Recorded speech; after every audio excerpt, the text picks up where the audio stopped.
और दोस्तों, ये हाफिज जब कल मर करके जाएगा तो इसका ठिकाना कहाँ होगा जानते हैं?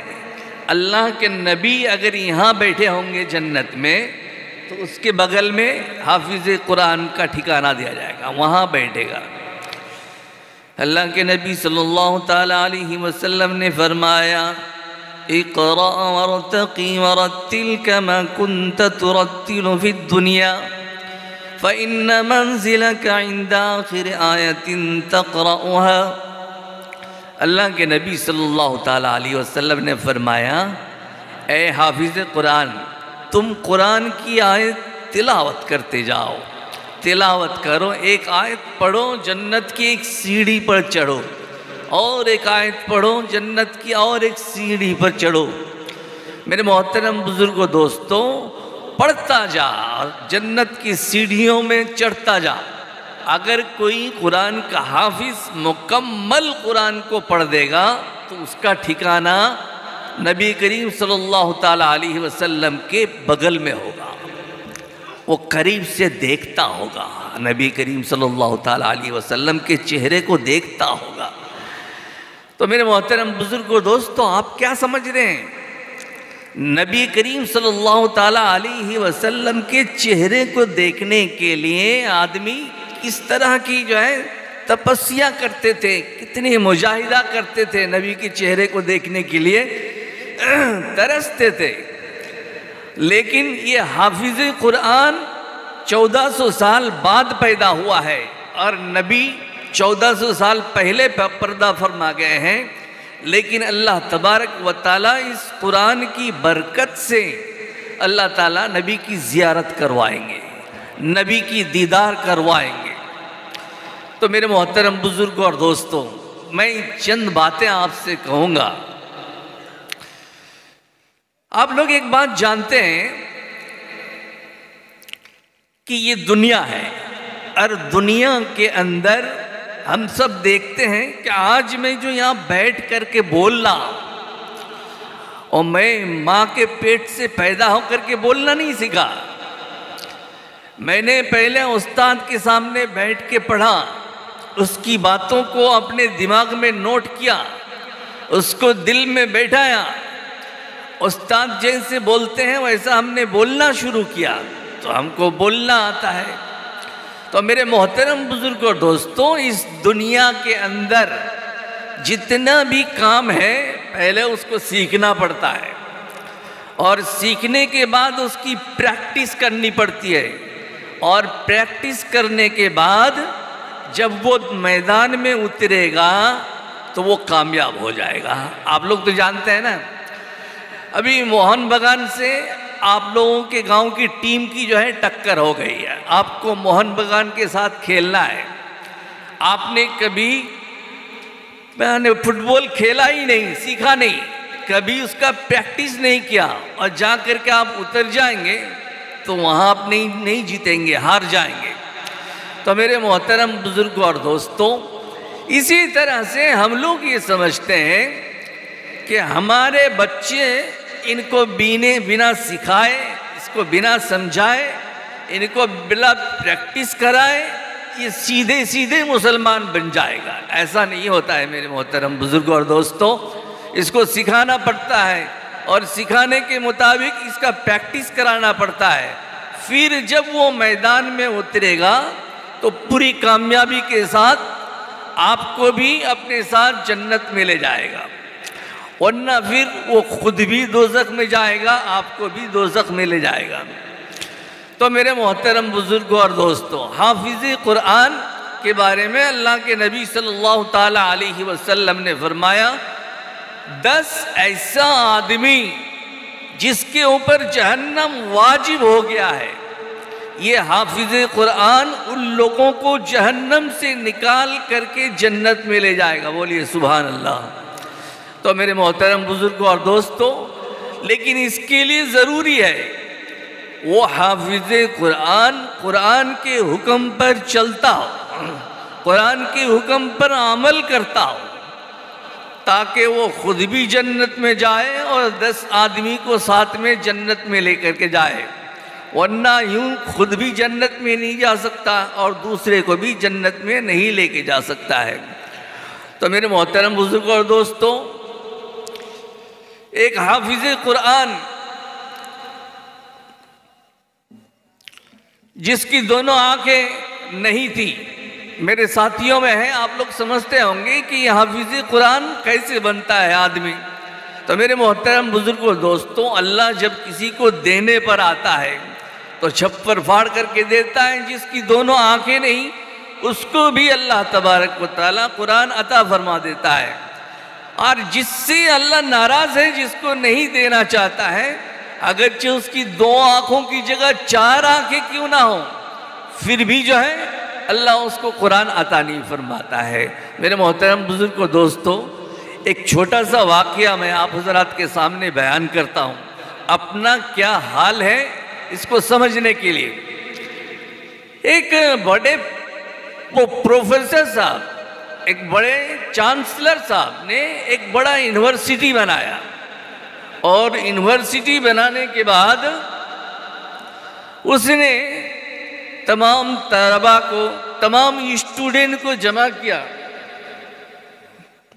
तमाम स्टूडेंट को जमा किया और जमा करने के बाद उन्होंने कहा देखो मुझे एक लाइब्रेरी बनाना है, एक लाइब्रेरी बनाना है। तो लाइब्रेरी में किताब नहीं है, तो तमाम स्टूडेंट से उन्होंने दरख्वास्त किया, ये दरख्वास्त किया कि हर एक के घर में जो पुरानी किताब है, जो फटी हुई किताब है, जिसकी कोई ज़रूरत नहीं, हर बच्चा अपने घर से वो पुरानी किताब, फटी हुई किताब, जिसको उसकी ज़रूरत नहीं, वो किताब उठा करके लाएगा, उसको हम लाइब्रेरी में रखेंगे।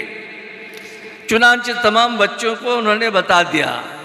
अगले दिन एक बहुत बड़े हाल में तमाम बच्चों को जमा किया गया और हर एक ने अपने हाथ में एक एक किताब ले रखा था जमा करने के लिए। तो चांसलर ने रजिस्टर हाजिरी देख देख करके एक एक का नाम बुलाया। अब्दुल्ला, तो अब्दुल्ला सामने आ गया, उनका नाम सामने आया, उनसे पूछा आपने किताब लाया? उन्होंने कहा हाँ किताब तो लाया हमने। तो कहा लाओ। किताब हाथ में उठा करके देखा तो एक कुरान करीम है। दूसरे बच्चे से कहा तुमने किताब लाया? उसने कहा हाँ मैंने भी लाया। उसको उठा करके देखा कुरान करीम है। तीसरे बच्चे से कहा कि आपने कोई किताब लाया? उसने कहा हाँ लाया। बढ़ाया, उसको भी खोल करके देखा, वो भी कुरान करीम है। तो प्रिंसिपल ने ये पूछा क्या आप सब लोगों ने कुरान करीम लाया है?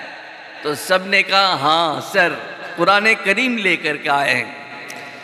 तो प्रिंसिपल ने कहा कि मैंने कहा था कि आप लोग फटे पुराने किताब लेकर आइएगा जो आपके घर में ज़रूरत की नहीं। तो तमाम तलबा ने कहा सर यही एक किताब है कुरान करीम जिसकी अब घर में कोई ज़रूरत नहीं है, अब इसको कोई हाथ नहीं लगाता है, तो ये घर में बेकार पड़ा है। तो आपने बताया था जिस किताब की ज़रूरत नहीं वो किताब लेकर के आना, तो हम सब कुरान करीम लेकर के आए। तो मोहतरम बुजुर्गों दोस्तों, जब हमारा ये हाल होगा, कुरान को हम इतनी नफ़रत की निगाह से देखेंगे और सोचेंगे घर में जो कुरान करीम रखा हुआ है उसको जल्दी मस्जिद में रख करके आओ, कहीं ऐसा ना हो घर में हो और उसको पढ़ना पड़े। तो इतनी नफ़रत जब कुरान करीम से होगी हमको, तो दूसरों को तो नफ़रत होगी। फिर अल्लाह ताला का कलाम कभी दिल में उतरेगा, कभी अल्लाह ताला ये तौफीक देगा कि तुम्हारे अंदर, हमारे अंदर कुरान करीम आए। इसीलिए आप सुनिएगा, किसी बूढ़े से पूछिए भाई नमाज कैसे पढ़ते हैं? बोले हैं हम लोग पहले ज़माने में सीख लिए हैं नमाज पढ़ना। तो मैंने एक बूढ़े से कहा भाई ज़रा सुना दीजिए ना। बोले नहीं, आजकल नया नया मुफ्ती है, नया नया फतवा है, हम लोग का पुराना नमाज ठीक है। तो मैंने कहा अच्छा एक काम कीजिए, नमाज तो मत सुनाइए, आप खाली नियत ही सुना दीजिए। तो उसने कहा हाँ हम लोग पहले ज़माने का सीखा हुआ नियत है। तो मैंने वही सुना दीजिए। तो वो कहता है नोआइतुअन आसला फसला मसाला अल्लाह अकबर। ये उसकी नियत है। ये पहले ज़माने में उन लोगों ने ये नियत सीखी है, नोआइतुअन आसला फसला मसाला अल्लाह अकबर। तो मेरे मोहतरम बुजुर्ग और दोस्तों, जब हम अपने घर से कुरान को निकालेंगे बाहर, इतनी दुश्मनी, और हम टोपी लगा लिए, कुरान से इतनी दुश्मनी, उस कुरान की बदौलत ये सर में टोपी है आज, ये चेहरे पर दाढ़ी है, और उसको निकालने पर उतरे हुए हैं कि कब हम घर से निकालेंगे। तो मेरे मोहतरम बुजुर्गों और दोस्तों, फिर बच्चा भी वैसे ही होगा, बीवी भी वैसी होगी, बच्ची भी वैसी होंगे, और जनाब शोहर भी वैसे ही होगा, दादा पोता भी वैसे ही होगा, बड़े मियाँ सुभान अल्लाह तो छोटे मियाँ अल्हम्दुलिल्लाह। तो इस तरह से बुराई करेंगे। आप लोग देखेंगे आजकल के ज़माने में अभी जो है साहब बता के जा रहे थे, बीवियों पर अल्लाह के नबी सल्लल्लाहु ताला अलैहि वसल्लम ने फरमाया कि अगर मैं किसी को गैरुल्लाह को सजदा करने की इजाज़त देता, ला अमरतुल मरअता अन तस्जुदा लिज़ौजिहा, तो मैं औरतों को ये हुक्म देता कि वो अपने शोहरों को सजदा करे।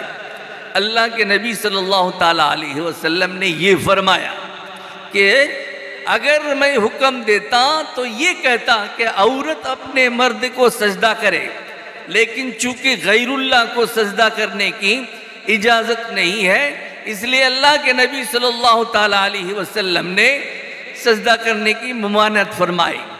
लेकिन औरतों को झुक के रहने की जो है हुक्म फरमाया अल्लाह के नबी सल्लल्लाहु ताला अलैहि वसल्लम।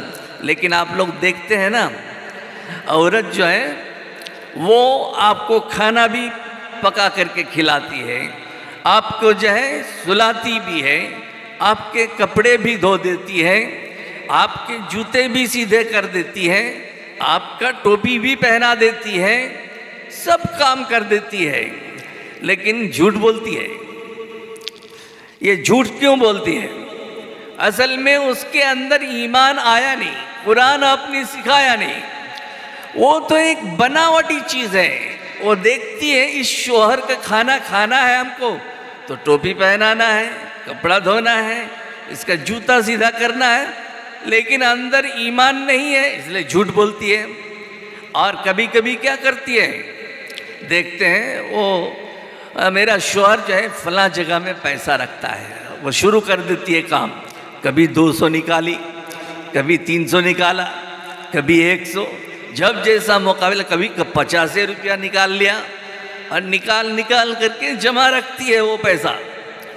और उसके बाद एक दिन जाती है मैके में, अपने बाप के घर जाती है, और वहाँ से 5,000 रुपये का एक साड़ी, 5,000 रुपये का एक सूट खरीद करके लाती है। तो उसका शोहर पूछता है, अरे कौन दिया तुमको इतनी महंगी साड़ी, इतना महंगा जोड़ा? तो वो कहती का है मेरा अब्बा दिए हैं। हालांकि सारा पैसा चोरी किया है अपने शोहर का, और 10-20 करके चोरी करती है, पैसा तो है शोहर का, नाम लगाती है बप्पा जी का। तो मेरे मोहतरम बुजुर्गों दोस्तों, तो जब ईमान इस तरह से आएगा नहीं अंदर, तो बनावटी टोपी भी पहनाएगी, बनावटी आपको जो है आपके कपड़े भी धोएंगी, लेकिन अंदर कुफ्र छुपा हुआ होगा, अंदर से मोहब्बत नहीं करेगी।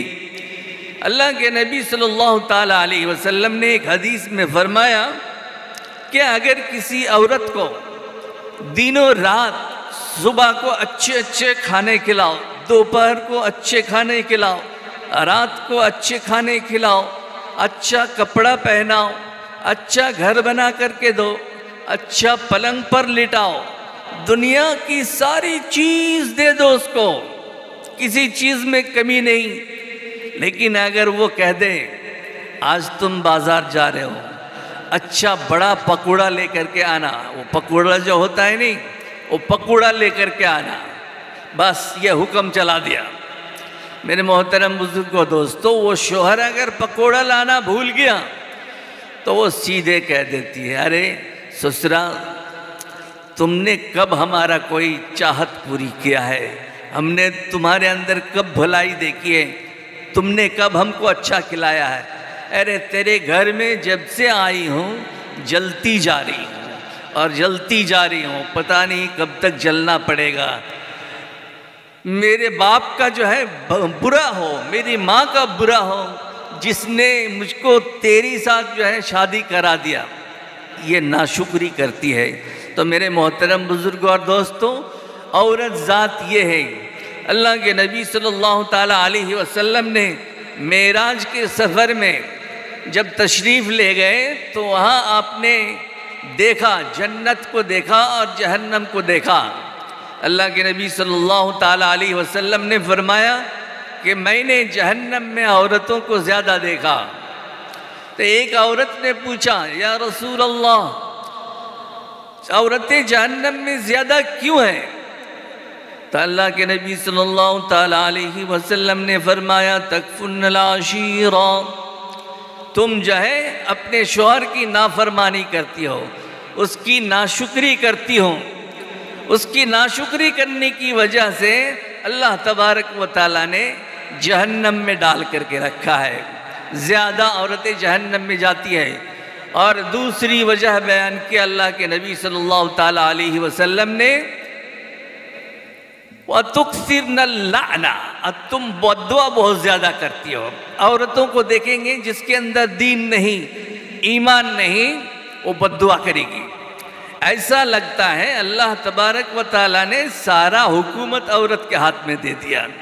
बस ज़रा सा उसके खिलाफ किसी बच्चे ने कोई हरकत किया, उसका कोई बच्चा उसकी कोई बात नहीं माना, शौहर ने उसकी बात नहीं मानी, माँ ने उसकी बात नहीं मानी, फ़ौरन बद्दुआ के लिए हाथ उठा लेती है और कहती है अल्लाह तुम्हारा बुरा करे, अल्लाह ताला तुमको दुनिया से उठा ले।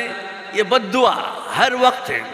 बच्चे को भी बद्दुआ देती है, अपने बड़े बेटे को भी बद्दुआ देती है, बहू को भी बद्दुआ देती है, अपनी बेटी को भी बद्दुआ देती है। हर वक्त जो है उनके मुंह में लान तान। तो मेरे मोहतरम बुजुर्गों दोस्तों, कभी कभी वो अपने लिए भी बद्दुआ करती है।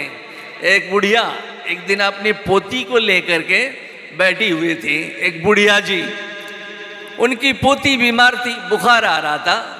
आप लोग देखते होंगे औरतों को, जब उसका कोई बच्चा बीमार होता है, उसका कोई पोता बीमार होता है, तो वो औरत कहती है क्या, अल्लाह उसके जगह में मुझको बीमार कर दे और इसको ठीक कर दे। इस तरह से दुआ करती है। तो एक दादी माँ दुआ कर रही है, अल्लाह मेरे पोती को ठीक कर दे और उसकी जगह में मुझको मौत दे दे। ये बोल देती है, कुछ समझती ही नहीं, मतलब उसकी जगह में मुझको मौत दे दे। तो बद्दुआ करना, दुआ करना ख़त्म ही हुआ था। इतनी देर में वो बुढ़िया देखती है घर में एक बहुत बड़ा भैंस घुस रहा है, बहुत बड़ा भैंस घुस रहा है। तो वो बुढ़िया सोची कि ये मलिकुल मौत तो आ गया है। जैसे ही हमने दुआ मांगा और मलिकुल मौत हाजिर हो गया है, लगता है मुझी को लेगा पहले, इसलिए कि हमने दुआ किया है कि मेरे पोती को ठीक कर दे और मेरा जान ले ले, ये मुझी को लेगा सबसे पहले। तो बुढ़िया कहने लगी, नहीं नहीं, मैं नहीं मरूंगी, इस वक्त मुझे नहीं मरना है, बल्कि बीमार ये मेरी पोती है, इसका रूह कब्ज करो, हम नहीं मरे, हम तो अभी तंदुरुस्त हैं, हम अभी जिंदा रहेंगे।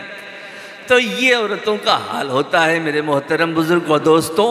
और ये सारी चीज़ें होती हैं कुरान की तालीम ना देने की वजह से। जब हमारे दिल में कुरान से इतनी नफरत हो कि हम घर में कुरान नहीं रखना चाहते हैं और रखते भी हैं तो उसके ऊपर धूल चढ़ा हुआ रहता है, एक कपड़ा में बांध देते हैं, धूल के ऊपर धूल, धूल के ऊपर धूल। अरे अल्लाह का गज़ब, अल्लाह का ज़हमत और अल्लाह की तरफ से बुराइयां नहीं आएंगी तो क्या आएंगी। जिस हम अपने कपड़े को इतना साफ रखते हैं, इसको पहले साबुन से धोते हैं, उसके बाद इसके ऊपर और क्या क्या पाउडर लगाते हैं, उसके बाद इसके ऊपर प्रेस चलाते हैं, इस्त्री करते हैं, फिर जाकर के पहनते हैं, फिर चेक करते हैं कहीं पर धूल लग गया, कहीं पर कोई गंदा लग गया, ये चेक करते हैं हम। लेकिन कभी हमने अल्लाह के कलाम को चेक किया, उसके ऊपर कितना धूल चढ़ा हुआ है, उसके ऊपर कितना मैला चढ़ा हुआ है? वो अल्लाह जिसने खाने के लिए दिया, वो अल्लाह जिसने सोने के लिए दिया, वो अल्लाह जिसने पहनने के लिए दिया, वो अल्लाह जिसने ज़िंदगी दी, वो अल्लाह जिसने ताकत अता फरमाया, वो अल्लाह जिसने हमें दौलतें दी, वो अल्लाह जिसने हमें सलाहियतें दी, वो अल्लाह जिसने हमें जवानी दी, वो अल्लाह जिसने हमें हुस्न अता किया और हज़ारों नेमत अता किया। अल्लाह ताला ने उस अल्लाह के कलाम के साथ हमारा ये रवैया, हमारा ये बर्ताव, अल्लाह को गुस्सा नहीं आता, अल्लाह को भी गज़ब आता है। और अल्लाह को जब गज़ब आता है तो फिर वो चिखाता है, मारता है, वो जालिम बादशाह मुसल्लत कर देता है। इधर दौड़ो तो इधर से पिटवाता है, इधर जाओ तो इधर से पिटवाता है, उधर जाओ तो उधर से कोई उसकी ओढ़नी खींचता है, और इधर आओ तो इधर से कोई कपड़ा खींच लेता है। ये अल्लाह की मार है। मेरे मोहतरम बुजुर्गों दोस्तों, हम अल्लाह के कलाम की तरफ, अल्लाह के कुरान की तरफ अगर हम नहीं आएंगे, अल्लाह का मार भी आएगा।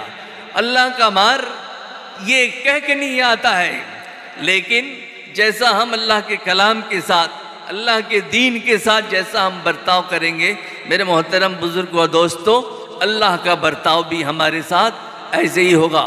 हम अगर अल्लाह की रहमत को खींचना चाहते हैं, मेरे मोहतरम बुजुर्गों और दोस्तों, अल्लाह की रहमत को अगर खींचना चाहते हैं,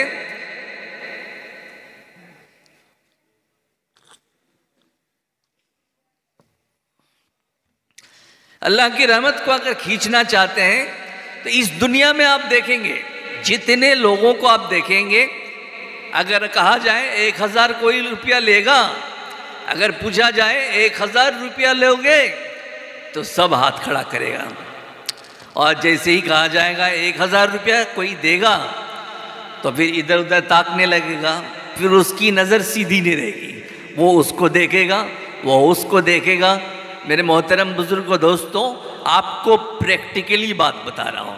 आप जिंदगी भर, पूरी जिंदगी, आप जितनी भी दुनिया में अच्छी चीज़ें हैं खाएं, जितने भी अच्छे कपड़े हैं पहने, जितना भी अच्छा मकान है बनाएं, जैसे जूते पहनने का मन हो आप पहने, और दुनिया में जो भी नेमत है वो सब आप हासिल कर लें, उसके बाद भी आपके मन में शांति नहीं आएगा, और आपका दिल ये कहेगा अभी तो अरमान बहुत है, अभी बहुत कम अरमान पूरे हुए हैं। लेकिन आपको एक नुस्खा बता रहा हूँ, एक नुस्खा बता रहा हूँ, आपको 1 सेकंड में आराम मिलेगा। मैं आपको एक ऐसा नुस्खा बता रहा हूँ, 1 सेकंड में आराम मिलेगा। आपने देखा है कभी, पैसा आपने कमाया, गाली आपने खाया, पसीना आपने बहाया और पैसा कमा करके लाया, और ला करके छोटा सा आपका बच्चा है, उसके लिए आप प्यारा सा एक जोड़ा खरीदते हैं, और ख़रीदने के बाद उस बच्चे को पहनाते हैं, बच्चे को पहनाने के बाद उसको आगे चलाते हैं, और पीछे से देखते हैं मेरा लख्त जिगर कितना अच्छा लग रहा है, कितना अच्छा लग रहा है। वो जो कपड़ा मैं ख़रीद करके लाया था, उसको जो पहनाया, वो आगे गुड़ गुड़ गुड़ करके चल रहा है, पीछे से बाप देखता है कितना अच्छा लग रहा है। तो मेरे मोहतरम बुजुर्गों और दोस्तों, आराम लगता है देने में, लेने में आराम नहीं होता है। आप किसी गरीब को एक जोड़ा कपड़ा पहना करके देखिए, और पीछे से आप उसको तकाइए, आपको खुशी लगेगा। आज मैंने किसी को, कितना टाइम बाकी रह गया, टाइम कितना बाकी है, 45 मिनट खत्म, 5 मिनट में, 10 मिनट। तो किसी को देने में जो आराम है, लेने में वो आराम नहीं है। लेकिन मेरे मोहतरम बुजुर्गों और दोस्तों, मसला बड़ा ख़राब हो जाता है। एक मर्द मुजाहिद का वाक़या है, और वो जनाब घर के अंदर अपने एक बक्सा में 100 का नोट रखा हुआ था, 100 का नोट रखा हुआ था, और बीबी से कहा था इसको कभी खर्च मत करना, डेली इसकी निगरानी करना। तो बीबी उसको देखती थी। उसके बाद शोहर जो है कमाने के लिए बाहर चला जाता था और बीबी उस 100 रुपये की निगरानी करती थी। हर रोज़ जब शोहर कमा करके आता था तो पहले 100 रुपया चेक करता था, उसके बाद जो है खाना खाता था, सोता था। एक दिन बीवी ने ये किसी मौलाना का वाज सुना, तकरीर सुना कि जो ज़कात नहीं निकालेगा, 40 रुपया में 1 रुपया, 100 रुपया में 2.5 रुपया जो ज़कात नहीं निकालेगा तो क़यामत के दिन अल्लाह तबारक व ताला उस पैसा को सांप बना देगा और वो सांप फतुक्वा बिहाजिबाहुहुम व जुनूबुहुम व ज़ुहूरुहुम हादा मा कनज़्तुम लिअन्फुसिकुम फ़ज़ूक़ू मा कुन्तुम तकनिज़ून, कि उसको सांप बना दिया जाएगा और वो सांप जो है डसेगा, पेशानी पर डसेगा, पहलुओं पर डसेगा, पीठ पर डसेगा, ये अजाब देगा। तो वो औरत तो डर गई। तो उसने क्या किया, 100 रुपया का नोट और बढ़ा दिया मौलवी साहब की तरफ, भाई कि 100 रुपया में 2.5 रुपया ज़कात का फ़र्ज़ होता है, तो हमको जाए 2.5 रुपया ले करके बाकी पैसा वापस करो। तो मौलवी साहब ने 2.5 रुपया लिया और बाकी 97.5 रुपया उनको वापस कर दिया। तो 97 रुपया 8 आना पैसा वापस कर दिया। बीबी जी उसको बक्सा में ले जा करके रख दिया। अब जो शाम को शोहर कमा करके आया तो कमा करके आने के बाद उसने सबसे पहले बक्सा खोला कि रुपया देखे ठीक ठाक है या नहीं। तो उसने जैसे ही बक्सा खोला और रुपया को उठा के देखना चाहा, ठन के देखा एक अठन्नी गिरा, तो गिन के देखता है तो 97.5 रुपया है। तो उसने कहा कि ये 97.5 रुपया कैसे है, 2.5 रुपया कहाँ गया? तो बीबी ने कहा ज़कात में दे दिया। तो शोहर कहने लगा जब तक तुम पैसा वापस नहीं लाओगी तब तक जो है हम खाना नहीं खाएंगे। तो बीवी कहती है तुम खाना ना खाओ, हम जो है वापस मांगने के लिए नहीं जाएंगे रुपया। वो कहता है तुम नहीं लाती तो हम नहीं खाना खाएंगे। दोनों जिद पर बैठ गए। 1 2 दिन 3 दिन गुजर गया। उसके बाद जनाब शोहर ने क्या किया, मरने का ढंग बनाया कि मैं मर गया। और मरने का ढंग बनाया तो बस्ती वाले आए, उसको नहला धोला करके उसको नहला धोला करके कफना दिया। कफना देने के बाद बीवी आई मुंह देखने के लिए। तो उन्होंने बीवी ने कहा लोगों से भाई मैं ज़रा अपने शोहर से कुछ बात करूँगी, इसलिए आप लोग हट जाइए। वो तो मरा नहीं था, वो तो जिंदा था। तो बीवी ने कहा कि देख ले अभी भी उठ जा, नहीं तो लोग तुमको अब दफनाइए देंगे। तो शोहर ने कहा पहले तुम 2.5 रुपया लाओ तब हम उठेंगे, नहीं तो नहीं उठेंगे हम। तो मेरे मोहतरम बुजुर्ग और दोस्तों, उसके बाद क्या किया, लोगों ने उसको ढांक दिया। ढांकने के बाद कब्र में उतार दिया। कब्र में उतारने के बाद बांस वगैरह भी लगा दिया। बीवी वहाँ भी पहुँच गई। और लोगों को कहा थोड़ा सा हट जाइए, हम एक बार और बात कर लें। तो शोहर से कहा देखो अब तुमको मट्टी में दबा दिया जाएगा, अभी भी उठ जाओ। तो उसने कहा 2.5 रुपया पहले वापस लाओ तब हम उठेंगे, तो नहीं उठेंगे। तो मेरे मोहतरम बुजुर्गों दोस्तों, इस तरह से अगर हमारा हाल होगा, आखिर में उसकी बीवी ने एक अपना दिमाग चलाया और उसने कहा अपने शोहर के कान के पास जा कर के लोगों से कहा कि भाई मेरा शोहर तो मर गया है, अब तो वो कब्र में चला गया है, उसका एक अच्छा सा मकान है, मैं अपने शोहर के तरफ से वो मकान मोहल्ला वाले को हदिया करती हूँ। बस ये सुनना था। वो दौड़ के हड़बड़ा के कब्र से निकल गया कि मैं 2.5 रुपया बचाने के लिए तो मरने का नाटक कर रही हूँ और तुम मेरा पूरा मकान दे दोगी, ये तो और मुश्किल हो जाएगा। तो मेरे मोहतरम बुजुर्गों और दोस्तों, इस तरह से अगर हम इस्लाम को अपनाएंगे तो काम नहीं बनेगा। इस्लाम को पूरी तरीके से अपनाना पड़ेगा, चलना पड़ेगा, दिल में जगह देना पड़ेगा। मेरे मोहतरम बुजुर्गों और दोस्तों, टाइम आपका बहुत ज़्यादा हो गया है। इसलिए आपको बहुत कुछ नहीं सुना सकूँगा। मेरी आपसे ये दरख्वास्त होगी, अल्लाह के लिए, अल्लाह के खौफ को दिल में जगा दीजिएगा, इखलास के साथ अमल कीजिएगा। रियाकारी से कोई फ़ायदा नहीं, बनावट से कोई फ़ायदा नहीं। मेरे मोहतरम बुज़ुर्गों, दोस्तों, कुछ लोग ये समझते हैं, एक छोटा सा वाक़या बता करके मैं अपनी तकरीर को ख़त्म करता हूँ। कुछ लोग ये समझते हैं कि जुम्मा नमाज पढ़ लेने से हमारा ईमान काफ़ी है, हमारा इस्लाम काफ़ी है। ऐसा नहीं होता है मेरे मोहतरम बुज़ुर्गों, दोस्तों। एक प्रोफेसर का वाक़या है। एक प्रोफेसर साहब की नौकरी लगी, एक प्रोफेसर साहब की नौकरी लगी। तो नौकरी लगी तो उन्होंने अपने दिल में ये तमन्ना ये इख्तियार किया कि अब मैं कल जो है पहला ड्यूटी करूँगा, तो पहला ड्यूटी करूँगा तो अच्छा नया लिबास पहन करके जाऊँगा।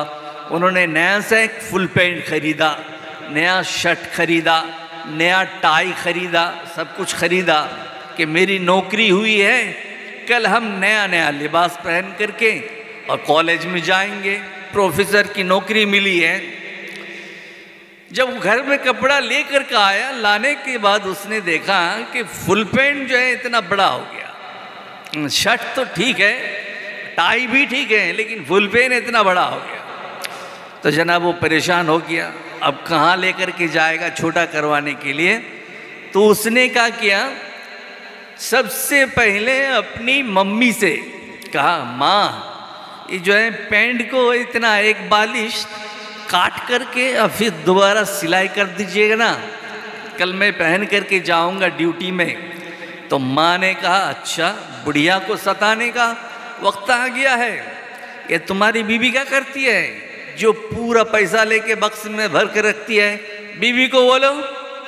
वो जनाब चला गया बीवी को बोलने के लिए, बीबी जी ये फुल पैंट इतना बड़ा हो गया है, उसको काट के फिर सिलाई कर दीजिए ना, तो हम कल पहन करके जाएंगे। बीबी कहने लगा, अच्छा बीवी पर नज़र है, और ये जो तुम्हारी बहनें हैं ये तो भाई का पैसा लेती है और खाली खर्च करती है, कभी भाई का कोई काम करके दिया है? तो वो चला गया जनाब प्रोफेसर साहब बहनों के पास कि बहनें इतना बड़ा फुल पैंट बड़ा हो गया, इसको काट के फिर सिलाई कर दो ना। तो बहनें कहने लगी, अच्छा बहन आज नहीं तो कल बिया होके चली जाएगी, बहनों को सताएगा। तुम्हारी बेटी क्या करती है? ये तो खाली खाती है और घूमती है, बेटी से कहो। तो चला गया आखिर में बेटी के पास कि बेटी सिलाई करके दो। बेटी घुमा दिया उल्टा दादी की तरफ। मेरे मोहतरम बुजुर्गों, दोस्तों, वो प्रोफेसर तंग आ गया, चलो तुम लोग को सिलाई नहीं करना पड़ेगा। उसको जो है टांग दिया हैंगर में और टांग के सो गया। बोला कल पुराना फुल पैंट पहन करके ही हम जो है ड्यूटी में जाएंगे। रात को सब लोग जब सो गए तो अम्मा को ख्याल आया, मेरा बेटा कल पहला ड्यूटी करेगा, हाय बेचारा पुराना फुल पैंट पहन करके जाएगा। अम्मा जी पहले उठती है, उठ के अरे इतना नाप करके काट देती है और काट के फिर सिलाई कर देती है, अब फिर फुल पैंट को टांग करके रख देती है। अम्मा ने अपना काम कर दिया। थोड़ी देर के बाद बीबी को ख्याल आता है, बोले अरे मेरे शोहर तो नौकरी का पैसा हम ही को ला करके देंगे ना, आज तो काम करना पड़ेगा। थोड़ी देर के बाद बीवी उठती है, वो और इतना काट के फिर सिलाई करके रख देती है फुल पैंट को, और बीवी फिर सो जाती हैं। थोड़ी देर के बाद बहनें उठती हैं, और बहन उठने के बाद वो सोचती हैं भाई तो पैसा नहीं देगा, काम नहीं करेंगे तो भगा देगा, तो वो भी इतना काट के फिर सिलाई करके रख देती है टांग के। लास्ट में बेटी उठती है, बोला वो तो तमाचा मारेगा अब्बा, कभी पैसा मांगेंगे तो। बेटी भी अपना फर्ज निभाती है और उठ के वो और इतना काट देती है, सिलाई करके टांग करके रख देती है। वो बेचारा सुबह को जब गुस्ल करके ड्यूटी में जाने के लिए निकला तो वहाँ देखा था मैंने तो यहाँ फुल पैंट रखा था, फुल पैंट कहाँ है? हालांकि 4 आदमी ने इतना करके काटा है तो वो फुल पैंट कहाँ, वो तो हाफ पैंट से भी छोटा हो गया है। तो वो छोटा हो गया है तो कह रहा मैंने तो यहाँ फुल पेन रखा था, यहाँ तो हाफ पेन रखा हुआ है छोटा सा। तो सबसे पूछने लगा कि मेरा फुल पेन कहाँ है? तो बोला क्यों? अम्मा जी आती है, मैंने तो बोला ठीक करके रख दिया था। बीबी उठ के आती है, बोला नहीं मैंने ठीक करके रखा है। बहन उठती है, बोले नहीं मैंने ठीक करके रखा। बेटी उठती है, बोले मैंने, बोले सब ने ठीक कर दिया, तो ये जो है हाफ पेन बन गया है। तो मेरे मोहतरम बुजुर्ग व दोस्तों, नाम बदल गया, पहले फुल पेन था, अब हाफ पेन भी नहीं रहा। इसी तरह से कोई आदमी अगर सोचता है हमारे टोपी लगाने से और जुम्मा की नमाज़ पढ़ लेने से हम पक्की सच्ची ईमान वाले हो जाएंगे, दोस्तों बड़ी ख़तरनाक सोच है। ऐसा ना सोचे, अपने ज़िंदगी में अमल को लाए, अमल वाला बने। बच्चों को मेरी आपसे दरख्वास्त है, मुअद्दबाना दरख्वास्त है, सबसे पहले बच्चों को आप मकतब में भेज करके कुरान की तालीम दीजिए, कुरान से मोहब्बत पैदा कीजिए, लगाव पैदा कीजिए। जिनके सीने में कुरान है उनसे मोहब्बत कीजिए, अल्लाह ताला आपसे मोहब्बत करेगा। मेरे मोहतरम बुजुर्गों और दोस्तों, आप ये ना समझे कि मैं एक हाफिज़ कुरान से मोहब्बत कर रहा हूँ तो अल्लाह कैसे मोहब्बत करेगा। आपको ये समझना चाहिए अल्लाह उससे मोहब्बत करता है। आप लोगों ने अपनी ज़िंदगी में देखा है ना, क्या बोलते हैं आप लोग, केंचुआ। वो केंचुआ होता है ना, ज़मीन में मछली पकड़ने के लिए कांटा में लगाते हैं और उसके बाद उसको पानी में डालते हैं, मछली उठाते हैं। तो केंचुआ को हम लोग हाथ नहीं लगाना चाहते हैं, घिन लगता है, घिन की वजह से केंचुआ में हाथ लगाना नहीं चाहते हैं।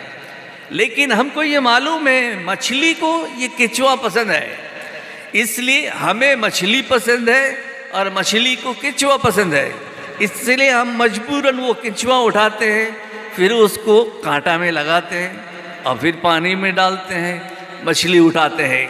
तो हमको ये मालूम है मछली को केंचुआ पसंद है। तो इसी तरह आपको भी ये मालूम होना चाहिए अल्लाह को कुरान वाला पसंद है। आप अगर कुरान वाले को पसंद करेंगे, अल्लाह आपको भी पसंद करेगा। अल्लाह आपके घर को भी बरकतों से, रहमतों से मालामाल फरमा देगा। अल्लाह ताला आपके दिल के अंदर भी एक जलवा अता फरमाएगा। अल्लाह अपना खौफ अता फरमाएगा, अल्लाह हयात तय्यबा अता फरमाएगा। मेरे मोहतरम बुजुर्गों दोस्तों, इसलिए कुरान की तरफ आइए, कुरान सीखिए। एक शायर ने एक शेर कहा है, ना शाहरुख बने न सलमान बने, ना शाहरुख बने न सलमान बने, हमारी ये बच्चे हाफिज़ कुरान बने। तो मेरे मोहतरम बुजुर्गों और दोस्तों, शाहरुख की तरह और सलमान की तरह लफंगा लुच्चा न बनाए।